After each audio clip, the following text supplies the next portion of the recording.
still lots of light outside if you want to open the shutters. Never mind, I like it this way. There's a nice quality to the room when it's dimly lit. Secrets. It's always seemed as if the parlor held lots of secrets. Oh, nothing too sensational, since it's been my family's home for 3 generations. No skeletons, huh? Well, if there are, they're securely tucked away in their respective closets. Part of it is that this is the room where my mother and father would come after dinner and have their evening conversations, which always seemed to be about something remotely and very, very adult. And two, this is where they always entertained. When we were little, the doors were open, we'd sneak down to the second landing and sit there in our pajamas and eavesdrop. And if Roger really felt bold, he'd race past the doors into the kitchen and sneak us dessert. Family stories aren't going to do it, huh? Sorry. No, don't apologize. I just came in to ask if I should put the fish on. It'll only take about 5 minutes. Not yet, unless you're hungry. No, I accidentally ate a whole jar of artichoke hearts while I was making the salad. We'll have soup, salad, fish, fresh raspberries. Tom. Faith, why don't you go ahead and cook for yourself when you're ready? You don't want anything? Not really, thank you. Except maybe to be left alone for a while. Why do I have the feeling that this is all a result of Delia's little impromptu visit? Because you're very perceptive, as well as paranoid about Delia. Please tell me what she said. I'd rather not. Why? Because it's a bore and I'm bored with it, and I'm bored with my reaction to it, and I would like to forget about the whole business while I can manage to do it nicely. So if you could just back off and give me a little room. Okay. Well, I can put the fish away and eat the salad, and I can always save the raspberries for breakfast. Fine. First, I have an errand I'd like to run into. That'll give you a few minutes by yourself, okay? Thank you.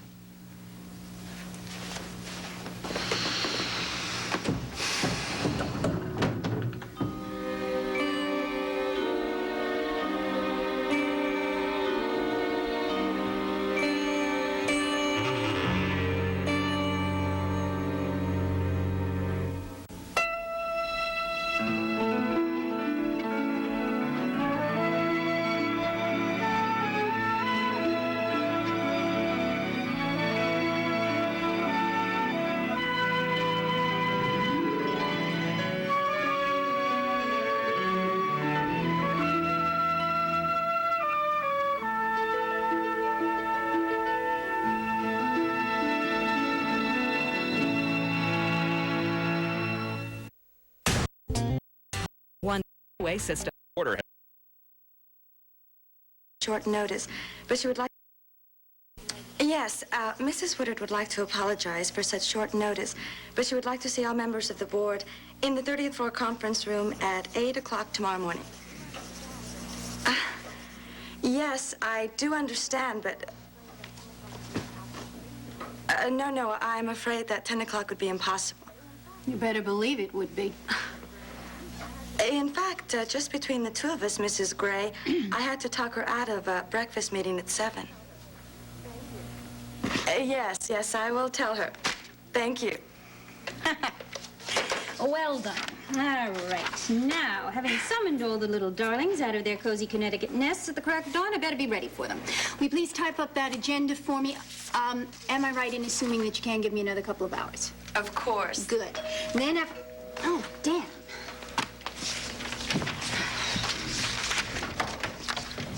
Frank, good Hi, evening. Alicia. Is yourself in? Herself is right here and delighted to see you. Are you busy? No, not at all.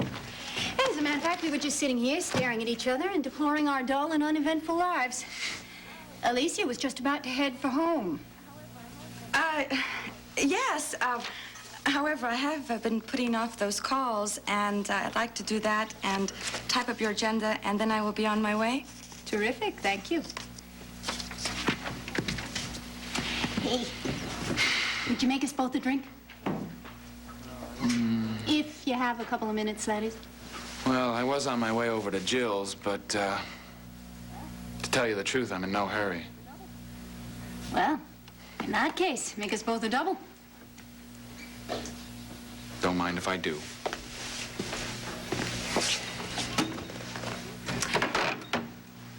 Have you had any reaction from last night's news coverage? Yeah, it's been the better part of my day. Haha, has it not? Phone rang nonstop for about an hour this morning. I feel as if I should send your niece a bottle of champagne or whatever it is they drink at that age. Try milk. Ah, yes. Thank you. Well, I trust when Jill saw the result, she didn't mind Edmund and herself being disinvited from Ryan's party nearly so much.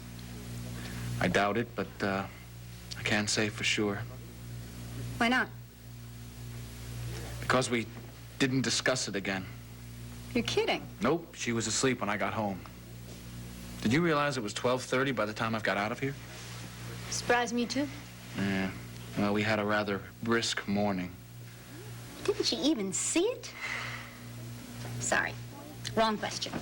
Look, the real point is you got some absolutely sensational coverage on yourself and your health care plan. In that order, and I'm delighted, and you should be, too. Okay? Don't scowl. I didn't mean to. It just hasn't been a great day, that's all. Yeah, your schedule was a pip. Well, it should have been, but, if I was able to stick to it. But a lot of people wanted a lot of things. You did keep your appointment with Katz, didn't you? Come on, Ray. Here's his list. Ah. See. Ooh, about 50 names, $1,000 a head. Very nice indeed. I did not mean to sound like your nanny before. Oh, it's all right. And I'm just beginning to relax for the first time today. For love. Here, give me your hand. Come on, give me your hand. All right. Come on, loosen up. No, I mean it. You are tight. Here.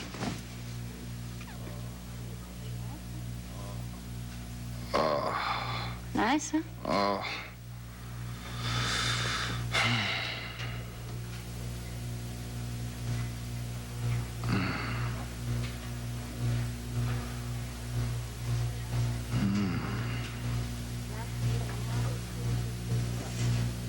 An absolutely marvelous Swedish masseuse taught me how to do this. Oh, It's worth about a half an hour on the table with sauna combined. it's unbelievable. Yeah? Well,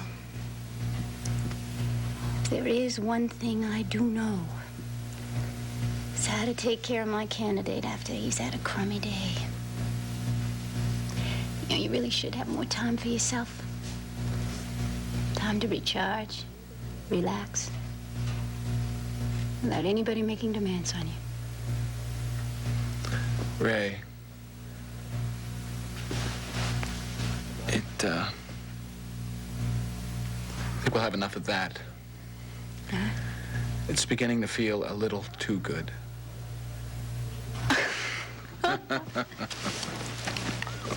Ed.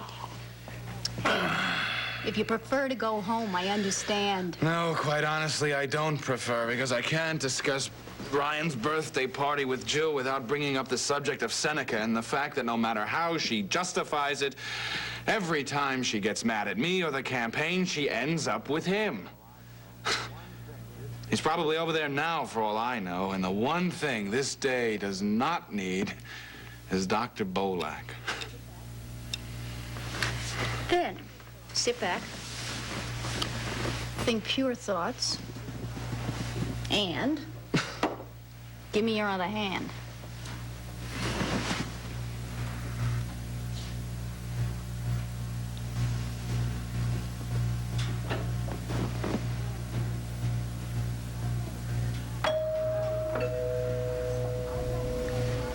I receive it?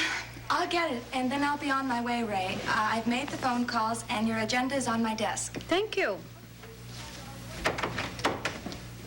Alicia, my darling, what are you still doing here? That woman's a slave driver. I was just on my way out, Mrs. Longworth. Go right in. Well, look at the two of you. Hi, Paul. Am I de trop?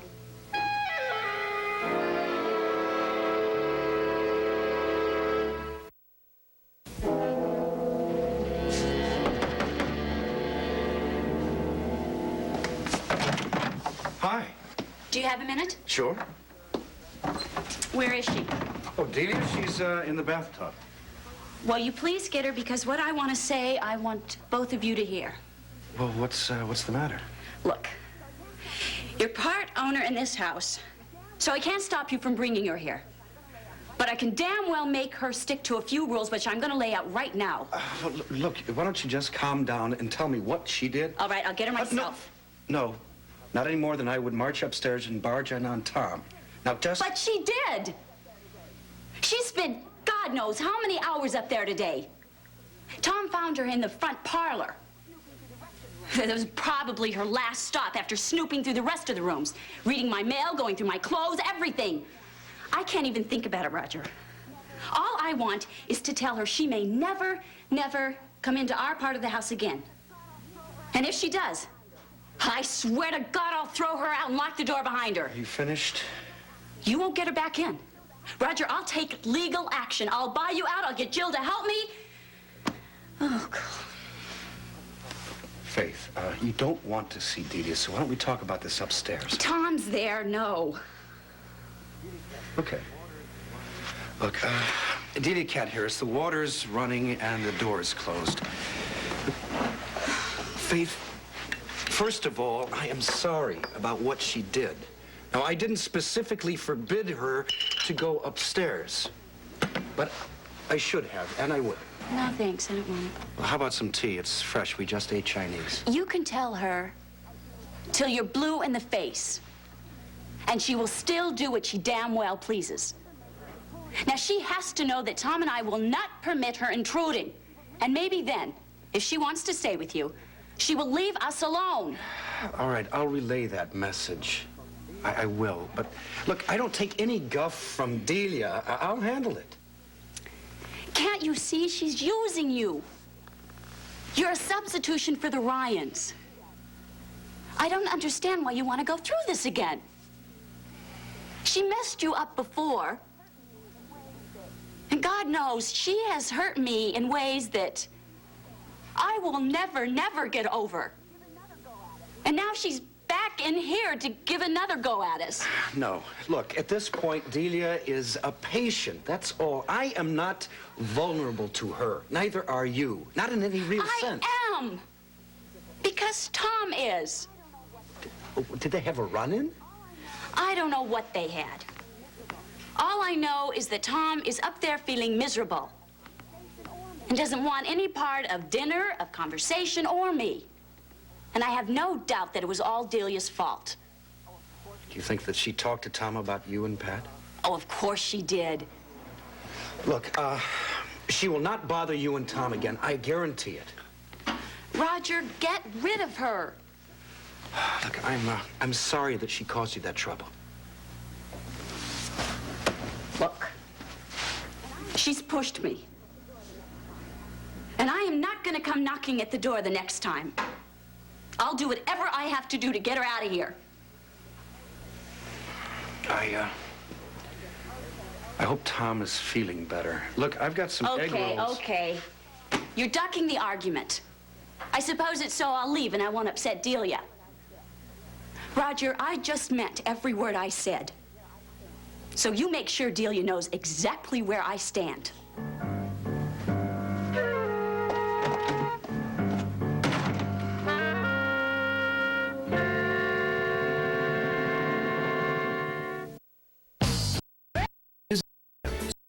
A woman is sexually assaulted. Come on in, Polly. That bit on the evening news was absolutely sensational. Shameless, but sensational. Where in heaven's name did you find all those beautiful babies? They're not all his, if that's what you're suggesting. Ray, please, I'm not that gross. It was my niece's birthday party. You going? Yeah. Thanks. I'm going to wander by Ryan's. Check in there. Thank you for the drink. Anytime. It's good seeing you, Polly. You too, darling. Your office tomorrow morning, 10 o'clock. All right, I'll show myself out. Thanks. Good night. Night.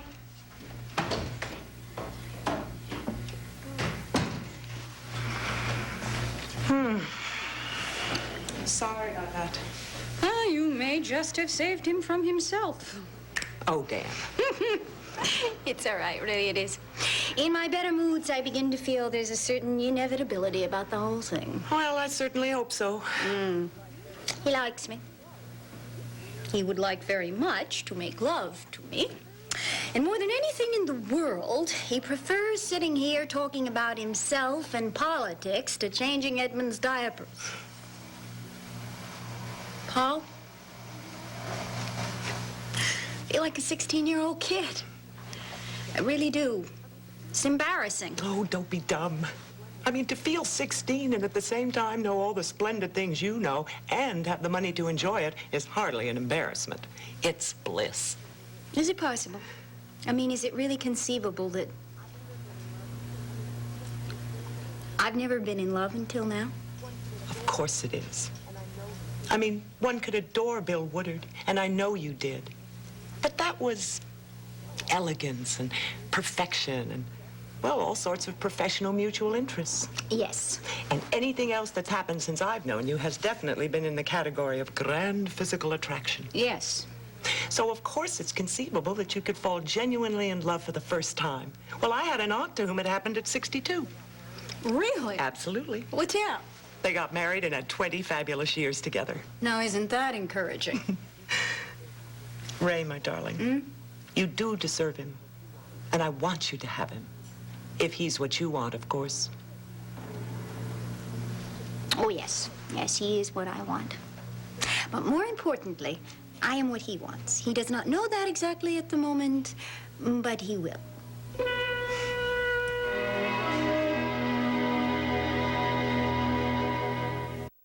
The worst thing. And it out, dang it, she's.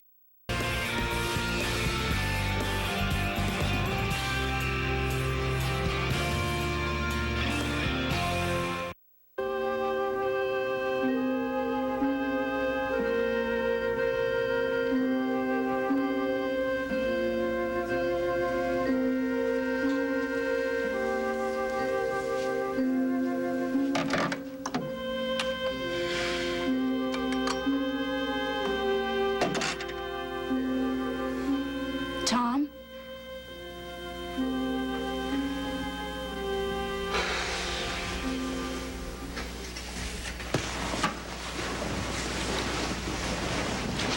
You'd be breathing more deeply if you were asleep. I was almost asleep. Did you eat anything? Hmm? I thought about bringing you up a sandwich. I could. No, thanks. Good night. Good night. You've had 3 hours. Isn't that enough? What? You asked to be alone. So I read the entire May issue of Journal of Pediatrics, which was good, but wasn't exactly what I had in mind for tonight. I'm tired, Faith. I don't believe you. Sorry. Are you going to get mad about that, too? Good night, Faith. On one hand, I'm inclined just to let you stew. On the other, I know how brutal a deal you can be. And I don't want you hurting. I'm fine. Forget it. I know what she said. Patty loves Faith. Faith loves Patty. They'll never stop. That's her basic line.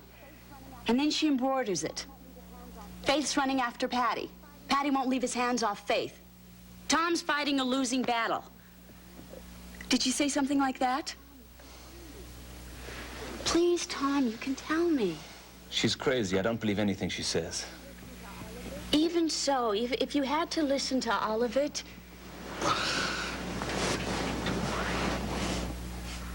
The idea of Pat yes? taking you out of your shell. That's how she put it. And she wasn't talking about the fact that Pat taught me how to dance. Tom, I was out of medical school. I was 24 years old and still a virgin. In spirit, if not in fact. I devoted a lot of effort to avoiding emotional risks. Pat was my lover, and it was good. Oh, I could kill her. I could kill Pat. Whatever else that She said that he taught you all about sex. So what? So what? So I can relax and enjoy it now. It's better for us. Faith, when we're making love, you can't be thinking of someone else. Tom, I'm not. I don't want you remembering Pat. Then let's not talk about him.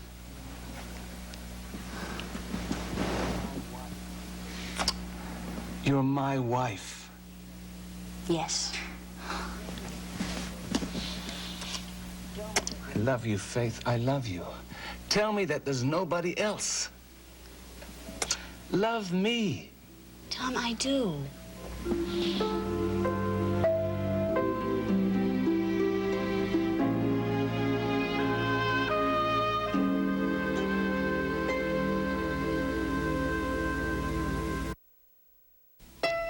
Hey, I'm Greg Barrett. Ultimatums are fun, like dentist appointments or getting shivved in prison. Not that I know what that's like. Starting Thursday, relationship advice will never be the same. A new SoapNet original series, Greg Barron's Wake Up Call, premieres Thursday at 10, only on SoapNet.